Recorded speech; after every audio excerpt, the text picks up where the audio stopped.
கொடிவேரி என்றதுமே நம் நினைவுக்கு வருவது கிட்டத்தட்ட 38 மாவட்டத்துக்கு உட்பட்ட பொதுமக்கள் இந்த சுற்றுலாவிற்கு வருகிறார்கள். இந்த எழில் கொஞ்சம் அழகை ரசித்திட நமக்கான வசதிகளை ஏற்படுத்தி கொடுத்தது நம் தலைவர் திரு கே.ஏ. செங்கோட்டையனே ஆவார். அது மட்டுமின்றி சத்தியமங்கலத்தை சுத்தித்தான் 21 கிலோமீட்டர் சுற்றுலா சுத்தித்தான் வரணும். அந்த கஷ்டத்தை உணர்ந்து பாலங்கள் அமைத்து கொடுத்தார்.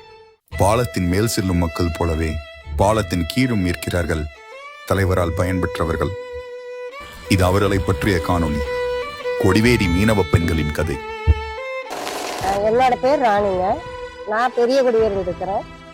நாங்க மீனவர் சமுதாயத்திலிருந்து பெண்களுக்காக ஒதுக்கப்பட்ட இடம் அப்படின்னு சொல்லி எங்களை பெண்களை மீன் விட்டு நீங்க இது பண்ணிக்கீங்க, ஆண்கள் வரக்கூடாது அப்படின்னு எங்களுக்கு செங்கோட்டை ஐயா தான் எங்களுக்கு ஒதுக்கப்பட்டாரு. மீனவர்கள் மட்டும்தான் இங்க கடை போடணும் அப்படின்ட்டு சொன்னதே அவரு தான். சாப்பாடு இது நம்பி தான், வேற தொழிலெல்லாம் எங்களுக்கு தெரியாது, தோட்டங்காடும் இல்லை எங்களுக்கு.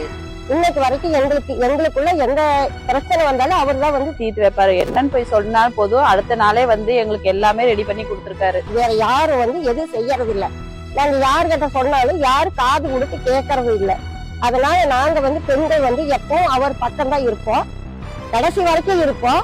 அவர் எங்க இருக்கிறாரோ நாங்க அங்க இருப்போம். இந்த அளவுக்கு இன்னி வரைக்கும் நாங்க நிரந்தரமா கடை போடுறோம்னா அவரோட ரெக்கமெண்டேஷன் தான். வேற யாருமே எங்களுக்கு இந்த அளவுக்கு ஒரு மரியாதை கொடுக்கல. அந்த அளவுக்கு மரியாதை கொடுத்துருக்காரு. பெண்களுக்கு எல்லாமே, மீனவர்களுக்கு அவ்வளவு மரியாதை கொடுப்பாரு. எழுச்சி வந்தாதான் எங்களுக்கு ஏதோ ஒரு உதவியா இருக்கு. செங்கோட்டையன் எங்க நிக்கிறாரோ அவர் பக்கம் தான் நாங்க நிப்போம். அது விஜய் ரொம்ப பிடிக்கும். விஜய்க்காக நாங்க கண்டிப்பா ஓட்டு போடுவோம். இனிமே எங்களுக்கு மாறாதுங்க. எங்க ஃபேமிலி, எங்க மீனவர்கள் எல்லாமே அவர் பக்கம் தான். எங்களுக்கு விஜய் கட்சிக்கு போனதுனால எங்களுக்கு ரொம்ப சந்தோஷம். நான் விஜய் ஃபேன். செங்கோட்டையன் இணைவாருன்னு நாங்க எதிர்பார்க்கவே இல்லை. அவர் எங்க நிக்கிறாரோ அவருக்காக நாங்க ஓட்டும் போடுவோம். ஏன்னா எங்களை கடைசி வரைக்கும் அவர் தான் நின்று காப்பாத்துறாரு. இத்தகைய மண்ணின் மைந்தரை 10வது முறையாக வெற்றி பெறச் செய்ய நாம் வாக்களிக்க வேண்டிய சின்னம் கண்டிப்பா விசில் தான். எங்க ஃபேமிலியே விசில் தான். நாங்க விசில் சின்னத்துல தான் போடுவோம். விசில் வாக்களிப்பீர் விசில் சின்னத்தில்.